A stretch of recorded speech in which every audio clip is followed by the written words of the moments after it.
Shalom, salam berkat dari kami untuk pendengar sekalian. Saat ini pendengar akan diberkati dengan program Hari Ini Harinya Tuhan bagian yang ke-8. Sebuah program rohani tentang doktrin Alkitab yang menolong kita untuk semakin tertanam dalam kebenaran firman dan bertumbuh dalam kemuliaan. Bersama hambanya, Pendeta Gilbert Lumoengo, STH.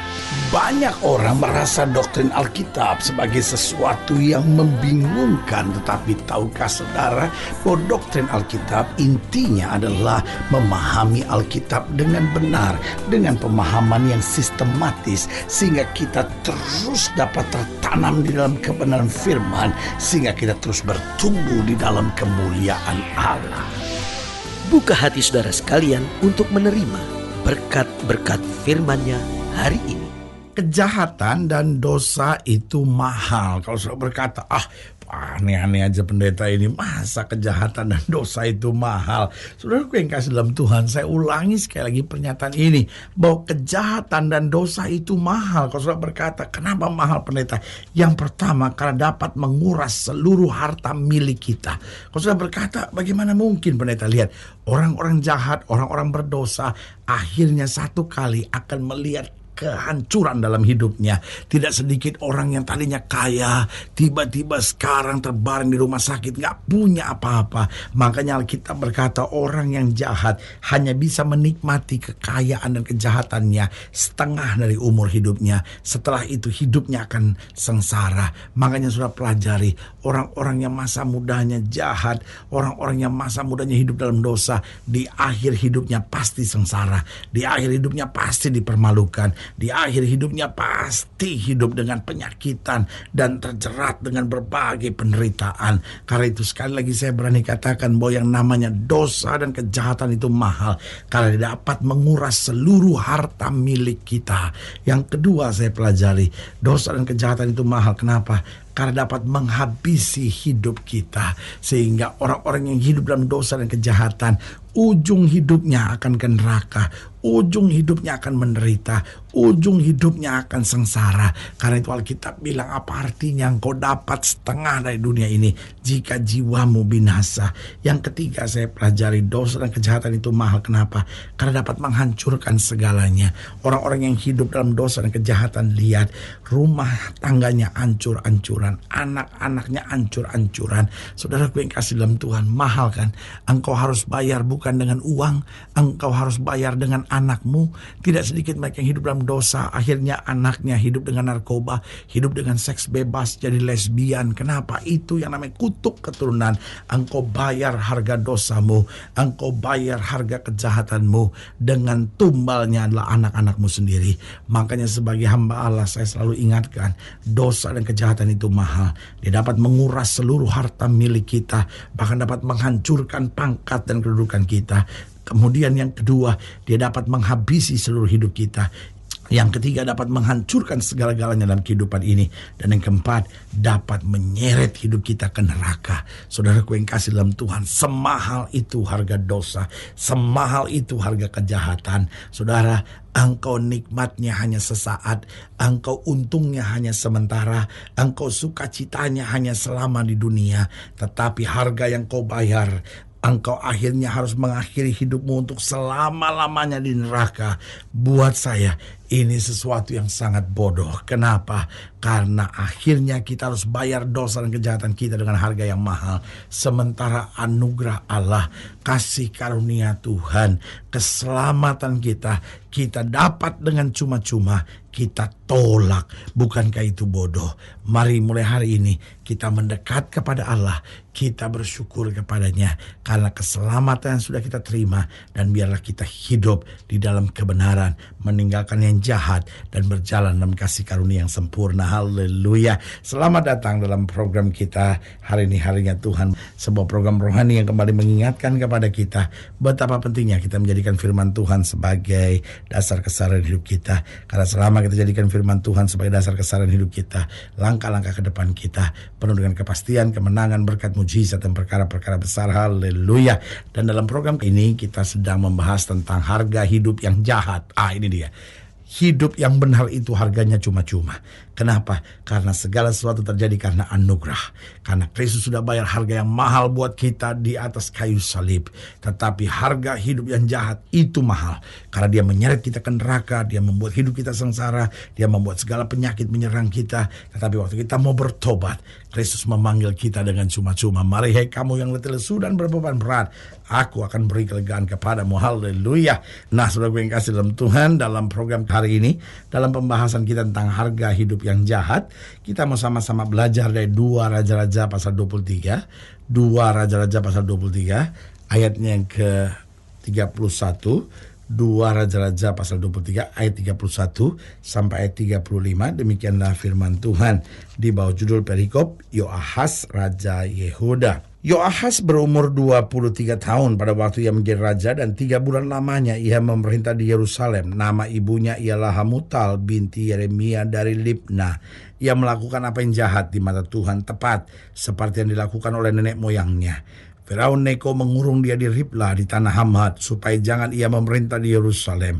Lagi Firaun membebankan kepada negeri itu denda sebesar 100 talenta perak dan 10 talenta emas. Firaun Neko mengangkat Eliakim anak Yosia menjadi raja menggantikan Yosia ayahnya dan menukar namanya dengan Yoyakim. Tetapi Yoahas di bawahnya. Yoahas tiba di Mesir dan mati di sana. Yoyakim memberi emas dan perak itu kepada Firaun, tetapi ia menarik pajak dari negeri supaya ia dapat memberi uang itu sesuai dengan titah Firaun. Ia menagih emas dan perak itu dari rakyat negeri, dan setiap orang menurut jumlah ketetapan pajaknya untuk memberikannya kepada Firaun Neko. Lihat saudaraku yang kasih dalam Tuhan, Alkitab berkata Yoahas adalah seorang raja yang jahat. Ia melakukan apa yang jahat di mata Tuhan. Dan apa yang terjadi? Ia hanya memerintah 3 bulan lamanya. Lalu apa yang terjadi? Ditahan, diambil oleh Firaun Neko, dikurung di Riblah di tanah Hamad. Dan saudaraku yang kasih dalam Tuhan, penderitaan harus dialami. Kenapa? Karena hidupnya jahat. Nah, pertanyaannya, bagaimana seorang dapat berhenti berbuat jahat? Karena seringkali persoalan, ada banyak orang yang berpikir, ya saya memang orang udah begini, mau diapain sih? Ya memang mungkin keturunan kali, memang darah saya jahat. Saudaraku yang kasih dalam Tuhan, tidak ada orang yang dilahirkan jahat. Setiap orang dilahirkan dengan rencana Allah, kehendak Allah untuk hidup dalam kebenaran dan kemuliaan.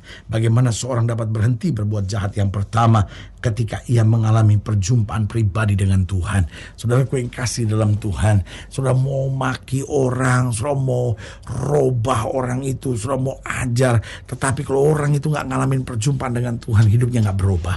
Makanya selalu saya bilang, percuma maki-maki suami saudara, percuma maki-maki istri saudara, percuma ancam-ancam anak-anak saudara, karena mereka gak pernah bisa dirubah hanya dengan cara kekerasan seperti itu. Tetapi ini yang saya ingatkan buat saudara, kalau Tuhan mencama suami saudara langsung, maka dia pasti berubah. Oh, kalau istri sudah berjumpa pribadi dengan Tuhan, dia pasti berubah. Kalau anak-anak sudah berjumpa dengan Tuhan secara pribadi, pasti berubah. Karena itu saudaraku yang kasih dalam Tuhan, doakan mereka yang belum bertobat. Dan doa yang saudara harus naikkan adalah ini: Tuhan, bawa dia dalam perjumpaan pribadi dengan Tuhan. Jumpai dia secara pribadi. Karena ketika seorang berjumpa dengan Tuhan, pasti hidupnya berubah. Saudaraku yang kasih dalam Tuhan, Paulus berjumpa dengan Tuhan. Karena itu Paulus berkata, apa aku tadinya orang ganas, tetapi sekarang telah diubah oleh kasih karunia-Nya. Berarti ketika seorang mengalami perjumpaan dengan Tuhan, hidupnya pasti berubah. Yang kedua, bagaimana seorang bisa berhenti berbuat jahat? Ketika ia banyak didoakan oleh orang. Karena itu selalu saya bilang, amarah, bentakan, dan makian tidak bisa merubah orang, tetapi doa, ketulusan, dan penyerahan kepada Tuhan, itu yang dapat merubah orang. Karena itu doakan orang-orang yang belum bertobat. Karena dengan kau berdoa, oh doa naik ke hadapan hadirat Tuhan, dan doa itu yang Tuhan meteraikan untuk keselamatan dan perubahan hidup seseorang. Jadi ingat, bagaimana seorang dapat berhenti berbuat jahat ketika ia mengalami perjumpaan pribadi dengan Tuhan. Yang kedua, ketika ia banyak didoakan orang. Yang ketiga, ketika ia sadar dirinya menuju kehancuran. Saudara-saudara yang hidup dalam dosa, saudara-saudara yang hidup di dalam kejahatan, saudara-saudara yang selama ini jauh dari Tuhan, ingat, engkau sedang menuju pada kehancuran. Oh, engkau harus kembali sadar.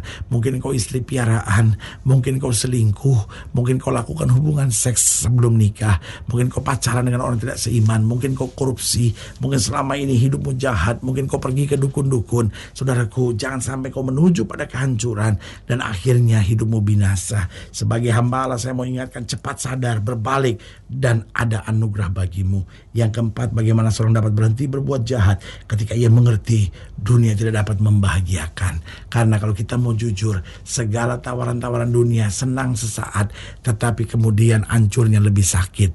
Makanya sebagai hamba Allah, saya mau ingatkan, ketika kita menyadari, wah, dunia ini kesenangannya hanya sementara, dunia tidak bisa membahagiakan, lalu kita berbalik kepada Tuhan. Di situ kita berhenti berbuat jahat, di situ kita meninggalkan dosa, di situ kita melepaskan diri dari kegelapan, dan di situ kita masuk di dalam kehendak Tuhan. Karena itu saudaraku yang kasih dalam Tuhan, kalau di sekitar sudah ada orang-orang yang belum bertobat, doakan. Kalau engkau sendiri mendengarkan program ini, engkau belum sungguh-sungguh bertobat, engkau masih hidup dalam dosa, engkau masih hidup dalam kejahatan, cepat sadar bahwa engkau sudah menuju pada kehancuran. Cepat sadar bahwa dunia tidak bisa membahagiakan, maka kemuliaan Tuhan akan nyata. Haleluya. Saudaraku yang kekasih dalam Tuhan, jika sebagian dilayani lebih jauh, hubungi kami melalui telepon, hubungi kami melalui surat, kunjungi website kami, karena kami ada untuk membawa Bapak Ibu Saudara senantiasa lebih dekat pada Tuhan dan mengalami kasih kuasa mujizat yang luar biasa. Haleluya. Secara khusus melalui program ini juga saya mau berdoa buat setiap orang yang sakit, setiap orang yang berbeban berat, karena saya percaya bahwa bagi Allah tidak ada perkara yang mustahil.